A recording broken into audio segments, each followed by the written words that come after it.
Hello, welcome back to the Non-Aggression Podcast, a show which is produced entirely by North American students who love liberty. My name is Asher Bookestein, and today I'm joined by these distinguished co-hosts. Hello, everyone. My name is Lautaro. I'm the Outreach Associate of North American Programs. Nice to be with you all.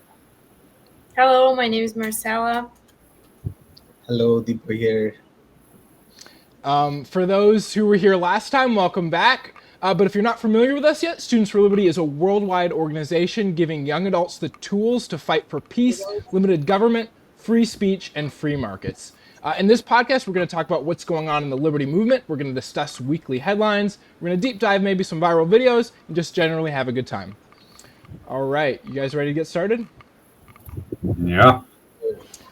So there's kind of a big one this week, and well, I'll just say I'm not super thrilled about much of anything that happened this week. A lot of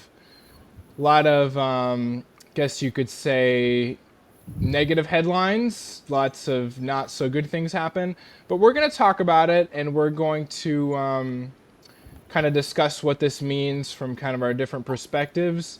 Do you want to address the elephant in the room, Lataro?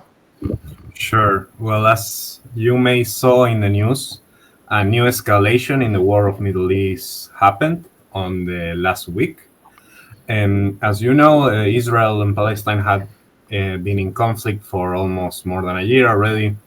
But of course, if we go back, we can even say a lot of years. Here was a new escalation, and that was allegedly started by one of the parties, let's say. And this had many repercussions for how politics works in the Middle East for oil prices. Maybe you saw them. Last time I checked, it was 20% up of international prices. That's something similar to other escalations in the Middle East, with the difference that now the war is not sure about U.S. involvement in the war. And this will likely change a lot during the upcoming days, even the upcoming hours, for what we are seeing. As you can see on last 20 minutes, this was Donald Trump's tweet regarding the issue. And also, of course, we have to explain a little bit for those that are not familiar with the conflict, why is Iran involved in this. As you may saw in a map, Iran and Israel do not share a border. So why is this happening? First, I will say at the first milestone of this particular conflict, we can mention the 2015 nuclear deal that was not only one of the important parts of the politics in the Middle East, but also even Donald Trump's campaign. Now showing you what's the official name of the Iran nuclear deal. Basically, what it was that U.S. intelligence gathered enough information to be certain to say that Iran was on the way of developing nuclear weapons. This was made public by Iran's regime, and it needed a response by the U.S. on this issue. What they did was, during the Obama administration, they put a plan to where the enrichment of uranium, that is what you need to create atomic bombs, was going to be stopped. And for that, the US, what they will do is to release some of the sanctions that Iran has. This deal at the beginning, for everyone, is maybe thinking, okay, then it was a good deal because it limited the production of nuclear weapon and nuclear technology in Iran.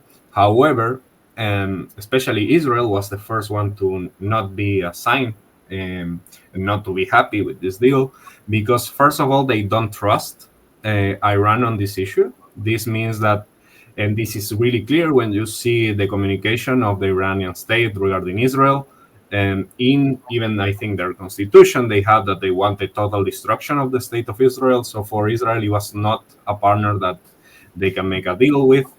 And also because it allowed Iran to have more economical means without the U.S. sanctions to um, infiltrate in other countries in the region. And one of the things that you can mention here is Syria.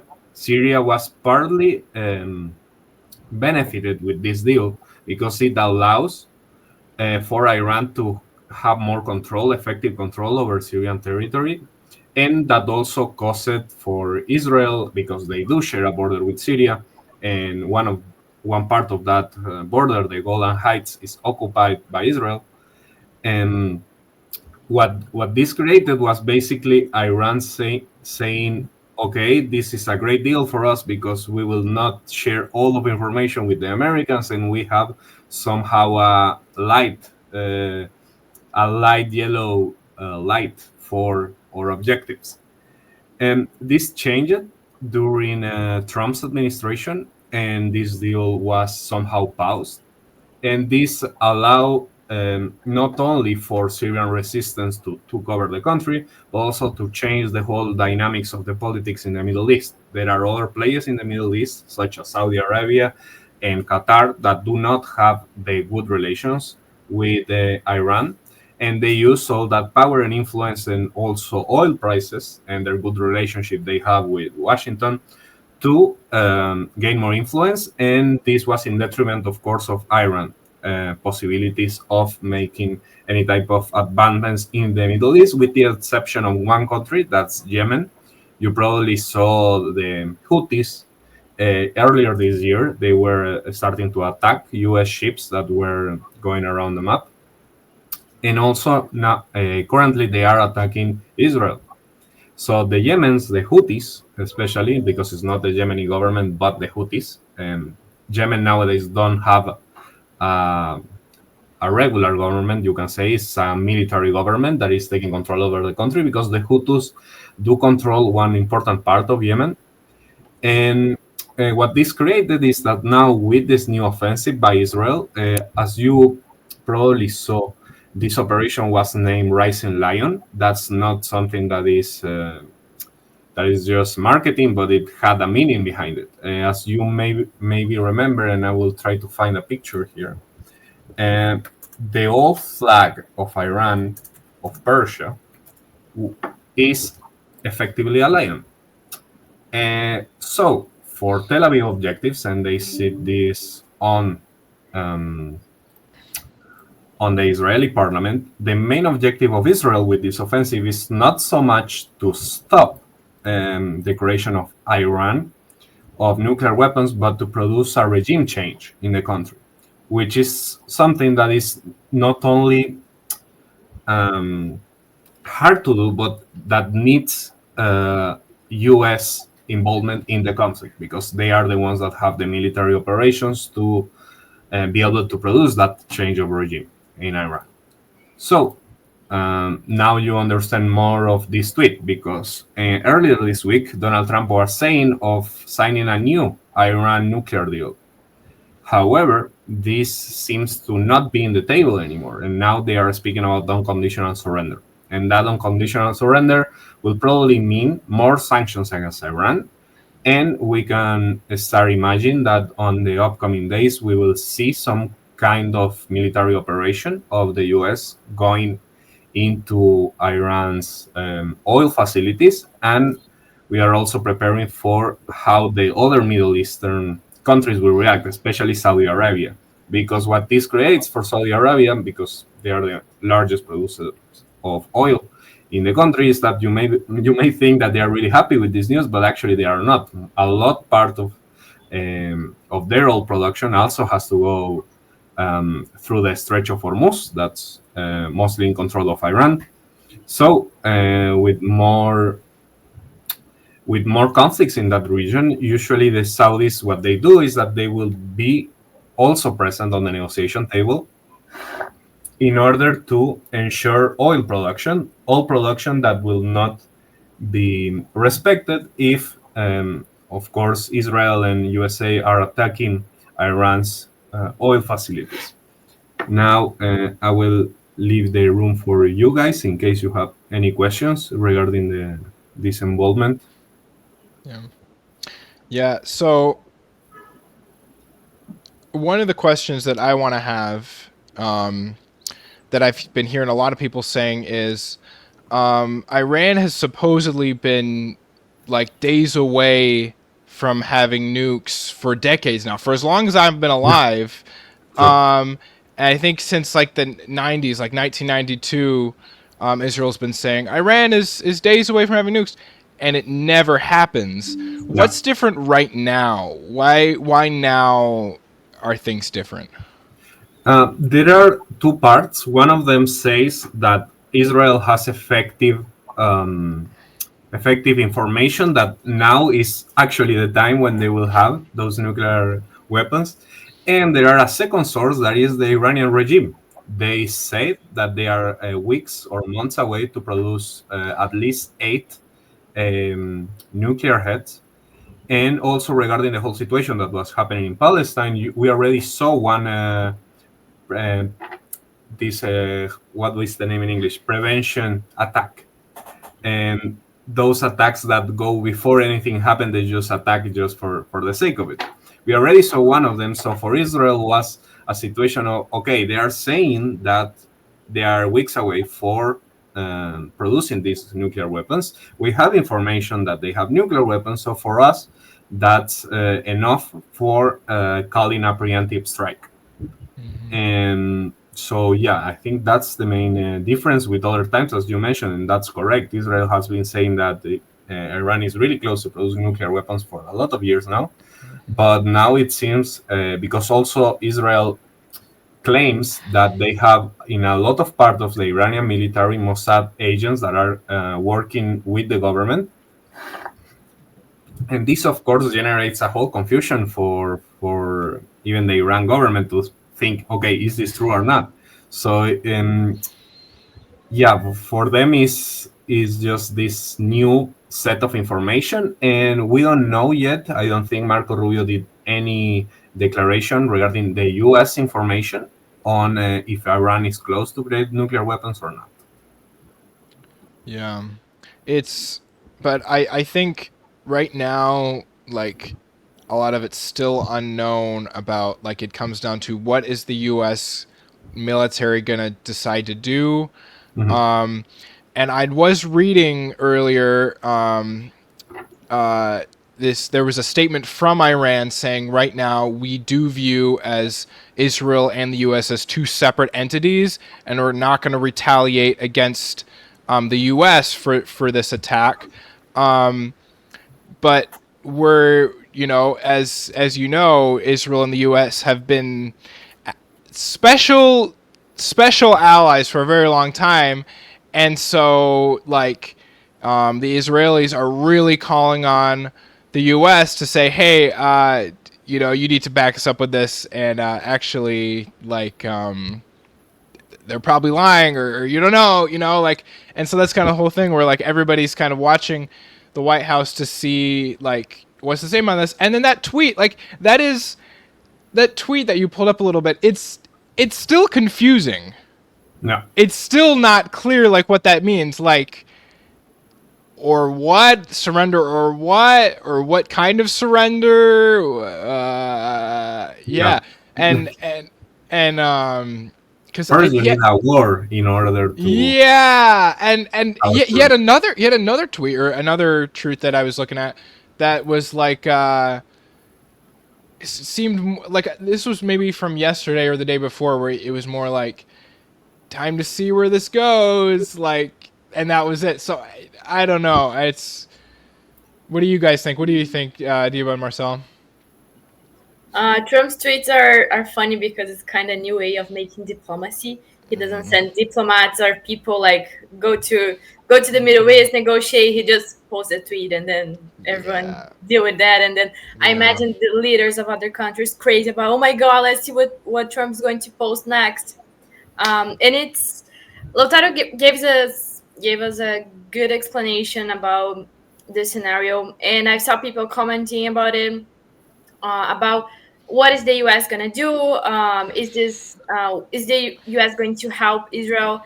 But if we're gonna see the big picture, this is in the interest of the United States, regardless of Israel. This is not just an extension of Palestine and Israel, or Israel fighting Hamas. This is a fight against terrorism in the world, because Iran is the one funding terrorists, Hezbollah and other groups. So countries that are kind of committed to fight terrorism are interested in that, regardless of Israel, because then if you bankrupt Iran, you're not gonna have them funding terrorist organizations anymore. So that's another maybe side effect of this whole conflict. Yeah. What do you think, Devo? As like you guys already said about the tweet, it's funny because it in Donald Trump's like promotional election campaign also, he also said a lot of the words about God. So it can easily be transferred into that way. Like I was saying, unconditional support for God. He's he's the experiment that for the last in the last round also, when he said everyone just voted him, as far as I know, like I don't know the US perspective, but from third world perspective, uh, everyone voted him because they wanted to see what he will do. Like he was talking a lot of things, so we want to see what he will do. Now this term, it's like uh, several step up. So this Iran issue, like as Marcella said, Iran has been funding Hezbollah and all that. The same type of situation has been also with in Asia also, like in Pakistan also.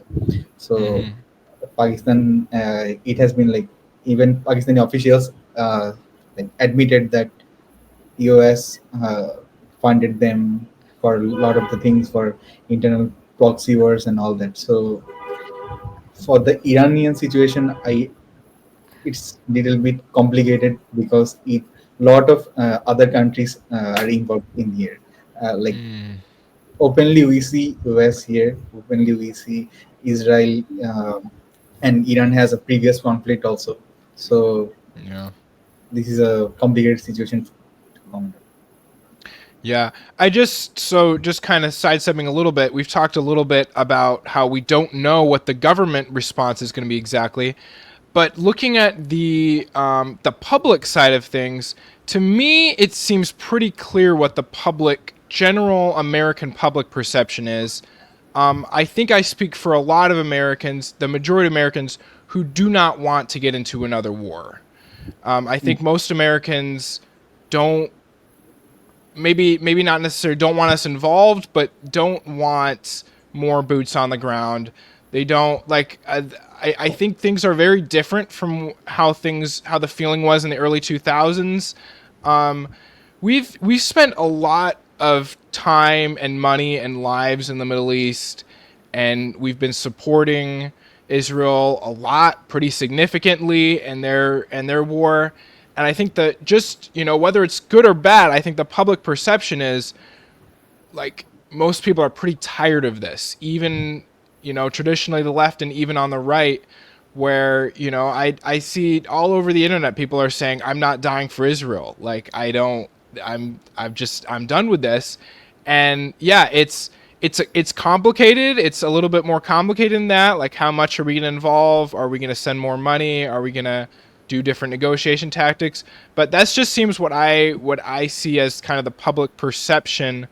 What do you guys think about like the public perception of this? I'm thinking that the first thing that the public will notice in the upcoming days will be the rise of prices in energy, and Yes. it will not only affect the U.S. but the rest of the world. Because with Saudi Arabia being involved, with all this region being involved, I don't see a reason why tomorrow Iran can say, you know what, no more oil in the Stretch of Hormuz, and that means total collapse of the global economy. And especially for Trump and for American industry, the price of energy is really important, because with high prices of energy, everything goes down in the American economy, and the the economy is not in that great position. So that's the main number one thing that people will start noticing in the upcoming days, and that will definitely lead to political consequences. Yeah. Yeah, and I probably completely unrelated, but just today I filled up gas. It's up 30 cents from a few days ago. Probably unrelated, Yeah, but it was $3 a few days ago where I live. Now it's 3.30 when I got it. I don't know. You think it's probably gonna go even higher than that? You could be up to like $4 maybe. I don't know. I'm not an expert in these kind of like energy things, but like it's all connected. Everything's connected. So if Saudi Arabia's not happy about this, they could shake things up, and we have supply chains that go through different places. So it's complicated, and I'm just looking here, just like this is so sad, and I wish it wasn't happening. What are we gonna do? Like that's just kind of the mood. But and I think another thing, especially from the right, is a lot of people are going, well, the government knows best, and we just got to kind of trust the government to do what is right. And Adiba, do you have something to say for that? There is some merit to that thinking, because the government obviously knows a lot, like they have a lot more information than the average person, But what do you think about that idea of just, well, I don't know what's going to happen, but we just got to trust and see what the government does? Okay, not gonna comment on the US perspective. Okay, But sure. I would say from us, from our SFL perspective, SFL as in like we preach classical liberalism. So Yes. from that perspective, if we have to say like blindly following the government is always a bad thing. That's where I was leading into. Yeah. Yeah, always a bad thing, because let's say, okay, I know what's best for you. That's the whole problem. Like that narrative is the whole problem. So if the government or the policymaker saying that, okay, we are doing this because in the future we will get that. The thing is, in the meantime, a lot of people are suffering, as Lotter already mentioned, that uh, economy will definitely suffer, and war always costs and it has a like it will bring the economy or shake the economy to a extent. And yeah, so I wouldn't say that we should blindly follow the government. So No. not gonna comment on the US perspective. Dude, just pulling up that tweet. I mean, this is just happening basically in real time, almost in real Yeah. time. Like, I mean, I definitely believe that the U.S. has an air force like no other. I'll just read it out loud for people listening. The tweet says, "We now," from Donald Trump on his True Social, it says, "We now have complete and total control of the skies over Iran. Iran had good sky tractors and other defensive equipment, and plenty of it, but it doesn't compare to American-made, conceived, and manufactured stuff. Nobody does it better than the good old USA." Before we get into it, I just have to add, does he know how much of our equipment is manufactured overseas? So much of our military equipment is actually manufactured overseas, and especially the chips. I know that is something they're trying to move away from intentionally, but the simple fact is, right now, so much of our stuff is manufactured overseas. I don't know. I just had to throw that out before we talk about it. Yeah. Yeah. But yeah, I mean, he is right. Like if we were to get involved, obviously the U.S. does have the upper hand on a lot of things. But kind of getting back to the classical liberal perspective, the reason why libertarians and students for liberty generally oppose war like this is because it doesn't really matter if we have the superior might and the numbers and the technology. What matters is that once a war starts, it's very hard for the war to end. And typically, the bigger guy loses a lot more than the little guy. It takes a lot more to be on the offensive than on the defensive, typically.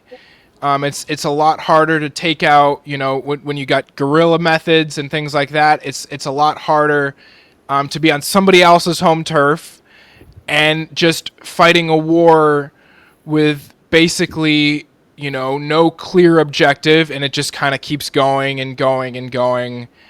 And as long as the ideology is there from Iran, who says that's ever going to go away? Is kind of my perspective on this. Maybe the classical liberal perspective. What do you guys think? Yeah, well said when you mentioned that the big guy loses more, and I see that Trump was trying to negotiate before anything, and I think his tweets and what they're trying to do is kind of scare Iran into a deal. Sure. But that's kind of predictable. I saw a meme that we posted on the US page, like when you promised 20 wars and now there are 3. Yeah. That was funny. But yeah, I don't think Trump wants to leave that legacy, because that's his whole speech is about, I'm gonna end wars, and Biden started those wars. So I think for his image in his last term, would be better if he doesn't start a war or he doesn't get involved. Yeah. So I think negotiation will be even the thing that he's aiming for. But of course, we're seeing war right now. So, but I think things could change. I try to see for the positive side. Thinking about how he wants to negotiate, and he said that Iran should sign the deal. We don't know what deal was that. We just know that it was to end nuclear activity. So I'm hoping that we get better news in the near future about it. Yeah. Also, connecting a little bit with what Marcela was saying regarding terrorism, this is one of the interesting things of the Middle East politics, because you may think that, for example, Russia is on the side of Iran, but Russia had many problems with Islamic terrorists inside their territory, and that's one of the reasons why now Iran seems alone in the world. They see themselves like we didn't saw any declaration by Putin saying I will protect Iran. So when you see that, you may think that okay, U.S. intervention is not that crazy, and also this was highly considered in the 80s during the Reagan's administration, total occupation of Iran and change of regime, but it was discarded due to how likely it is this war to be 10 or 20 years or to become another Afghanistan, because on how the geography of the place is not the same as in Iraq, for example, because Iraq, the difference with that war and a potential war with Iran is that Iraq is a country that was it was an enemy of all the countries surrounding them. So and plus an international coalition made the Desert Storm operation quite effective. And despite being effective, it was still like long war, a cost of lives, and a disaster for all the soldiers that were involved there. So if you are imagining that potential war with Iran, it will probably take a lot of years, and we are already seeing how wars nowadays that are mostly fought with drones and missiles, those wars can last forever. So definitely something to keep an eye on. Yeah. I mean, I see a lot of people saying Iran is definitely, they're definitely in a weak place. And I say this not at all, to sympathize with Iran at all. Simply just kind of talking about the situation.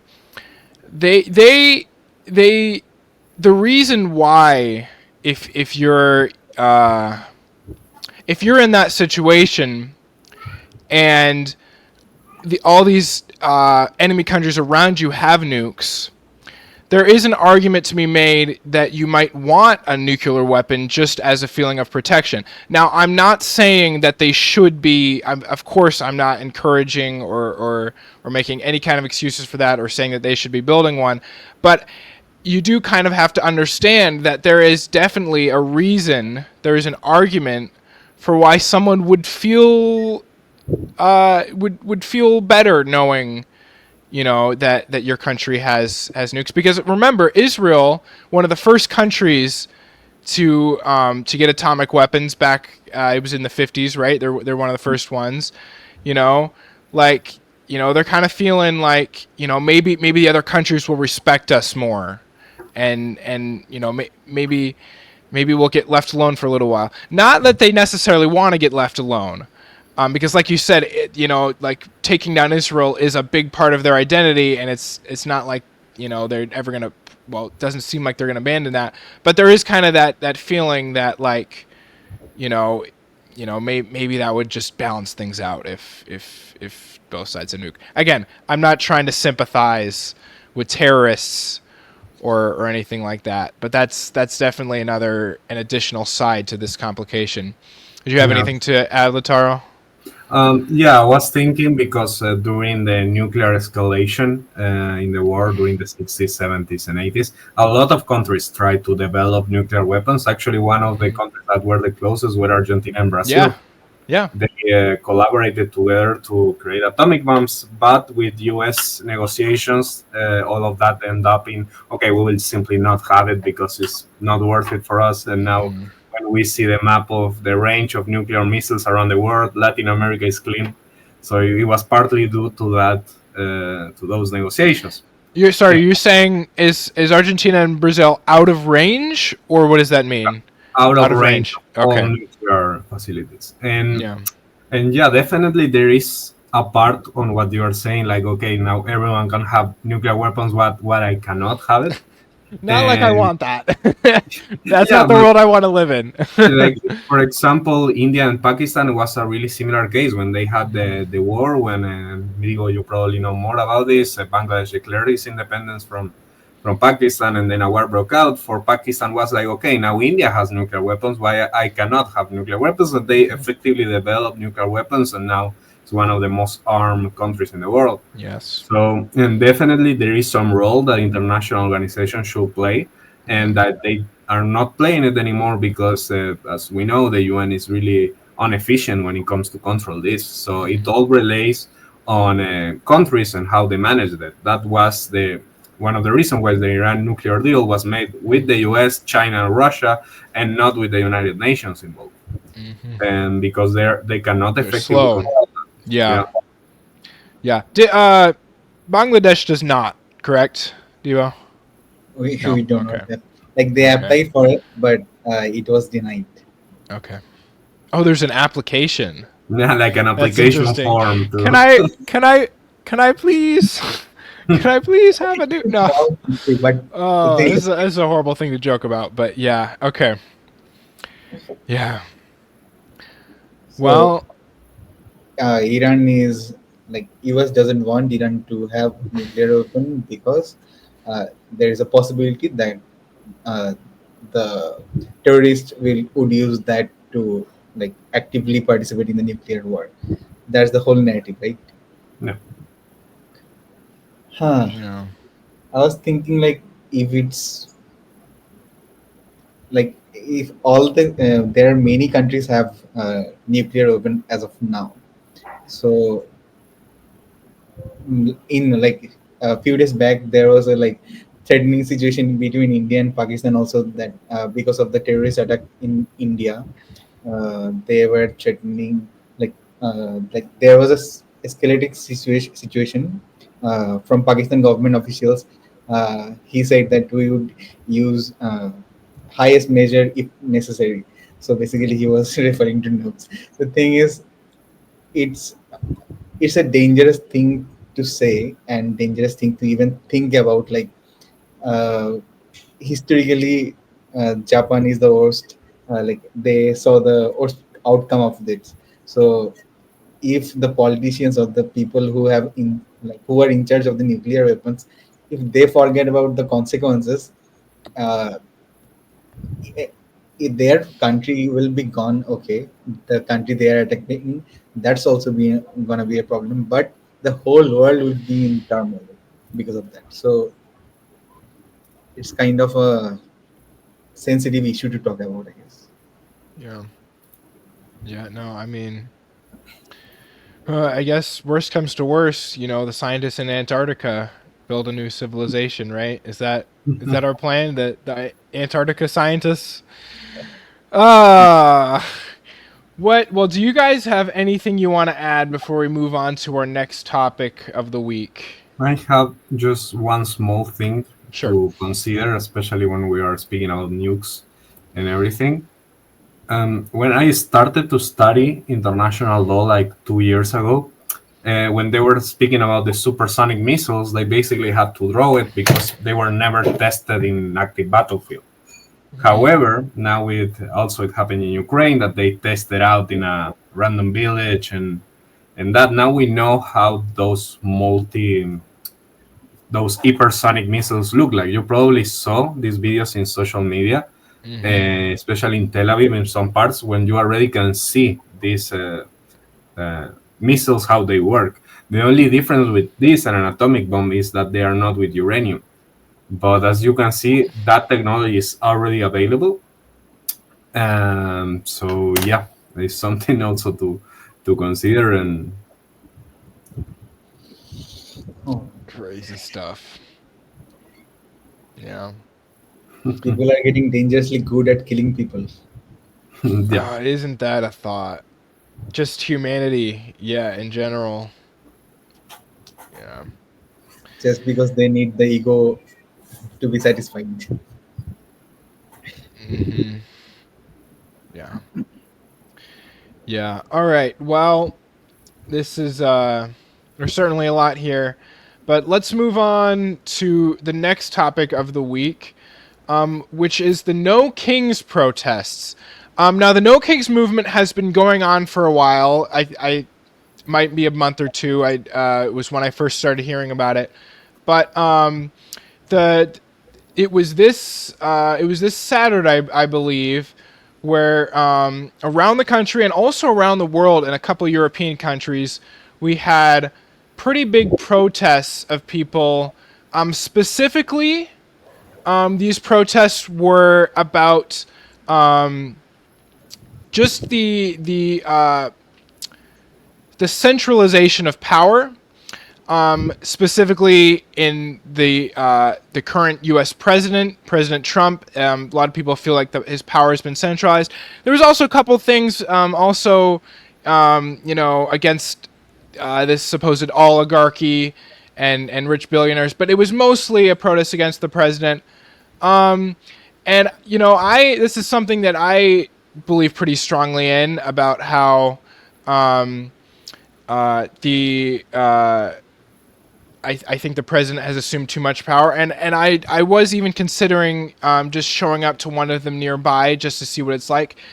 However, it's sometimes a lot of these protests have a hard time staying peaceful, and so that's kind of what we saw over the week. Is that there was some pretty awful violence that happened in protests. Not all of them, but specifically some in California. What do you guys think about all this? I think they just make it worse. The violent part of the protest just make it worse for immigrants, actually. It kind of just proved the point that they're like, no, these people are criminals, and then they go there with flags I forgot to mention, with flags of the country they don't wanna go back to, and then burn the American flag. Like, as an immigrant, this is crazy. Like, you're just making it worse for everyone. On the other side, I think protests are a good thing, like in a democracy, but they have to like keep it organized and peaceful. If not, you just lose the whole point of protesting.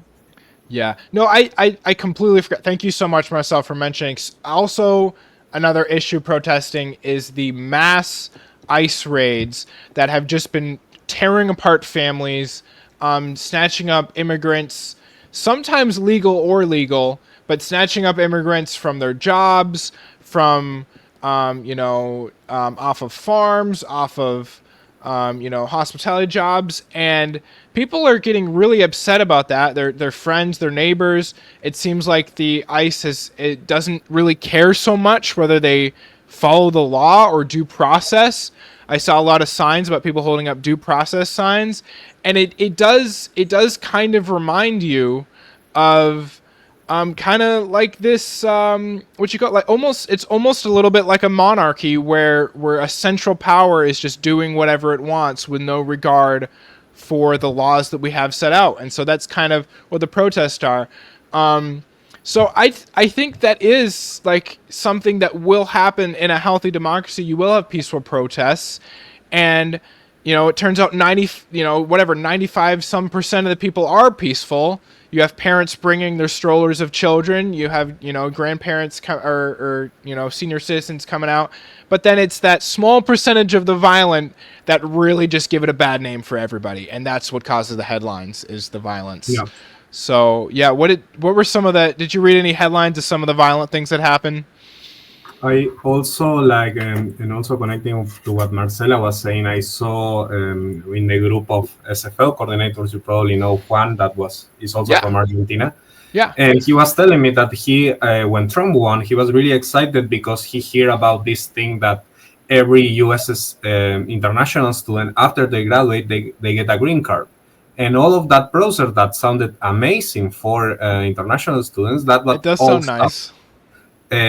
That was all stopped. And then, as you said, when you start seeing this violence in the protests, and actually I saw some of them in Palm Springs when we were at the... Oh yeah, that was after I left. Yeah. Yes, there were some protests there, and I had that feeling of, look, also as an immigrant, but in another country, and immigrants need to be peaceful because we are the main people interested on having good migration laws and laws that are fair to us and to the time that we spend in other country building something, studying. So every time you see, and something that I noticed in some of the protests, that people that were really violent, they were holding signs in Spanish, and those signs in Spanish were with bad orthography. So they actually don't know Spanish, so they are probably this part of the population of second generation of Latino migrants that are like burning American flags and everything. And I was like surprised, like they are not conscious on the violence that is present in Latin America. And it's not a good look. You're right. Yeah, it's not a good look for the whole community, and that definitely has political repercussions. Yeah, and then with Trump wanting to send in the National Guard, and the governor Gavin Newsom saying no, we're just gonna I did actually see a side where like it takes away states' rights, but yeah, just like the whole idea of like when you're waving the Mexican flags,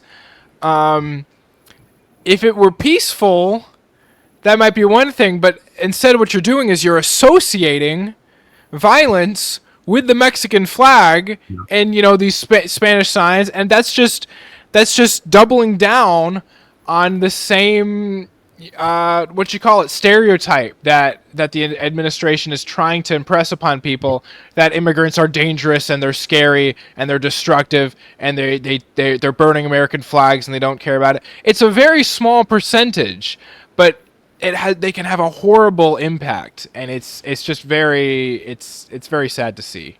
Yeah, true. Dude, what do you think about this, Marcella? As like, was there any by you in Florida?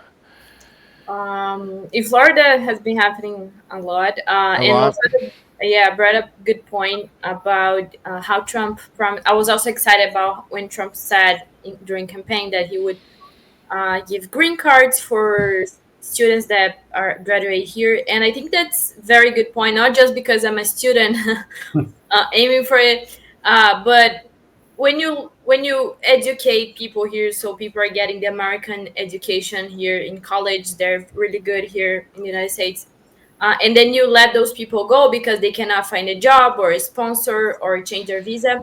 You're losing a lot of potential because those people were educated here, especially if those people were educated in technology or something. You're losing potential to other countries. So that would be actually smart for him to do. Let those people stay here because they're specialized and everything.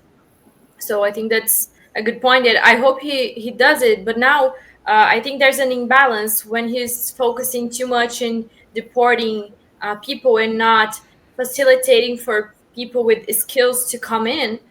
that's going to create an imbalance because at the end of the day, America needs immigrants to actually do a lot of jobs that Americans don't want to do, that pay less or something. That's how statistics go. And I've seen people here in Florida saying that, oh, that store is closed because people are scared to go to work, or they're not even going there to like construction stores. A lot of immigrants work in the construction field, and then they're not going there to buy materials or to work. So this is creating something bad for the economy. So I think they should balance it out. Like they're trying to deport criminals, do it, but then create a balance by bringing people that you actually need in your country to help run the economy, run things smoothly.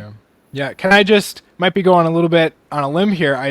This might be a little crazy, but as a kind of immigrant, would you say that you like America, Marcella? Yeah, I love I know it's a crazy thing to imagine, but imagine somebody coming to America and they like America. I know. Sorry, I put you on the spot there. It's crazy, but no, and I think actually, what it started out was a big reason why Trump got elected was to get out the criminals, to kick the criminals out of this country, and you had almost like support across the board from the left and right who want criminals out of this country because they don't have to fill up jails and they don't have to we don't have to worry about any of that kind of stuff. I think almost everybody wanted criminals out, but it's getting to this point where if we're not deporting criminals, we're deporting regular peaceful families and workers and stuff like that who like America, who want to be here and help out the American economy and make friends and all the other stuff. That's where we're seeing a problem there. So I guess time will tell how that folds out. Yeah. We're getting some comments here in the Instagram. Are you guys seeing? Oh, I Some bet. of them are for my friends. The running Exactly. girl. We've been talking about it for the last 30 minutes. Maybe we'll post it and then you can see it. Okay. Technically, wait. Yeah, I mean, technically you are an immigrant, Lautaro, just not No, but it's funny is that I not to send the US. I send the live to my friends, and then my friends enter and they start running. I just want to say to the person who said talk about Iran Israel, that will be that full what you missed at the beginning will be posted to where you get your podcast and on the YouTube channel. So if you want to go back and rewatch the whole thing, highly recommend our discussion on that and Lautaro's expertise on international affairs. But yeah, we really enjoy the comments for sure. Yeah. Well, we're almost at 50 minutes. Do you want to talk about Freedom Fest a little bit? I know it. Me and Lautaro attended last week. Would you guys be interested in hearing us talk a little bit about that? Yeah. I want to know what happened. How was? I think that's one of the best things about SFL is the opportunities you guys get that we get. Full paid scholarship to travel. Yeah. It's awesome. Yeah. Are you going to FEE? Because that's in Florida, right? Or Yeah, no? yeah. You are? I've applied, but I might go to Brazil in the next weeks. I'm not sure yet. Yeah. Okay. Is what's Brazil doing, or just for fun travel, or? Yeah, just to see my family because now Okay. I don't have classes, so I would Of course, use see this your time to family. see my family. Yeah. Of course. Yeah. Okay. Well, that's really cool. Hope you get that kind of opportunity. But yeah. What was your favorite part of Freedom Fest, Lautaro? Well, for me, always with SFL traveling is meeting the other SFLers, which is something great because, of course, with you, Asher, we work a lot online, but finally meet you in person was really good for me, and also like meeting the team and speaking with them, we got really good ideas, good projects. Definitely, you can work really well when you are together with the other people. I also really like Palm Springs as a city itself. I didn't like smoking laws in California because they were kicking me out a lot when I was smoking. Like Oh, smoking yes. tobacco, and A then lot it of was like indoors, yes. yeah, crazy. A lot of security guys coming to me and say, "Oh, you cannot smoke." They were like chasing me, uh, which is I guess I something never thought fun. about that. That's something I just take for granted, I guess. That's something I don't think about. But yeah, Yeah, I didn't very have the thing few like buildings will let you. I remember smoking in California, like no problem. There is a lot of places with like smoking designated areas. Same in Washington D.C. But in Yeah. California, I was like a total threat to security, and even which is fun. Like a guy told me in the conference that if I was smoking weed, then it wouldn't be a problem in California. But because I'm smoking tobacco, it is a problem. Oh my God. That is So California for you. yeah, totally California moment. Oh, yes. Yes. Well, yeah, no, that was I had a great time as well. And definitely what you're saying, probably meeting people in person that I've only met online was probably the highlight for me. Um I set up a lot of, or I got to talk with a lot of really cool people and, make plans for projects and stuff. Also some of the speakers were really cool and special. I think one of the highlights was Ross Ulbricht. I think this is one of his first or one of his first big public events since he left prison in January. Not the first, but definitely one of the first, and it was a very emotional speech. I would highly recommend you guys, when you're done with this, look up on YouTube Ross Ulbricht Freedom Fest 2025 speech and watch that. It's very an inside look into some of the problems that our current prison system has, and kind of some of the big reasons why we need reform on that. But yeah, Yeah, I yeah. have a comment on Ross Ulbricht. I really like it. Like to see him in person after just know him because of being in the libertarian movement. You, of course, you know Ross Ulbricht. Yeah. Something I would like to mention because I also work with peer training and everything. I noticed that he did really well public speaking, so he was probably Yeah. training for that. He must have With been. Yeah. yeah, which is great because maybe he is thinking on doing something political in the upcoming years, Mm. and definitely because on how he structured the story, how he speaks, how he manage emotions on stage is really hard because most of the people when they're speaking on something like being in jail for that many years, they will just start crying and then cut their speech. But he managed to keep it, so he has a lot of potential there. So I probably we will hear more of that him. that is a good point. I think there could be a lot of potential with that, and yeah, just like for being boxed in a hole basically for almost 2 decades. Yeah, I was impressed at his public speaking skills. Um, yeah, there were a lot of other cool speakers. Got to meet Steve Forbes, the original Forbes guy, which was Yeah. kind of cool. I cited Forbes in one of our recent videos, not knowing that this is going to happen, which was a cool thing. And then Spike Cohen, who is the vice president libertarian nominee in 2020. Who else? By the way, I spoke with Forbes in the bathroom. In the And bathroom.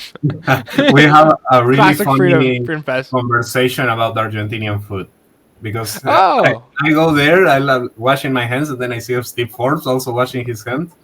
And then he noticed that I'm looking at him and say, "Well," and he goes, "Oh, where are you from?" And then everything started. that's And when I so mentioned cool. Argentina, he was like, "Oh yeah, I love there. Every time I go, I eat a big steak." So Oh, that's pretty funny. great. Yeah, That's great. Yeah, no, Forbes is like an international company. I think they gotta yeah, have offices in Argentina. I would not be yes, they do, surprised. they do. Yeah. So yeah, that was really cool. And yeah, we also got a chance to film a decent amount of content interviewing people, so that'll be coming out this week, I'm sure, probably spilling into next week. So you guys can look forward to that. Yeah, just really cool, like, the biggest freedom-focused event in the U.S. of the year, I want to say. I don't think... PorcFest is definitely smaller, right? Yeah, I think so. Yeah. Yeah. So, yeah. All right. Is there anything on the dock you guys still want to talk about? Debo, did you have something you wanted to pull up? We spoke about most of the things. I Okay. guess. All right, then. Well, thank you guys so much for listening to this or watching live on Instagram. Thank you so much for watching and listening to the Non-Aggression Podcast. My name is Asher. Next. People here.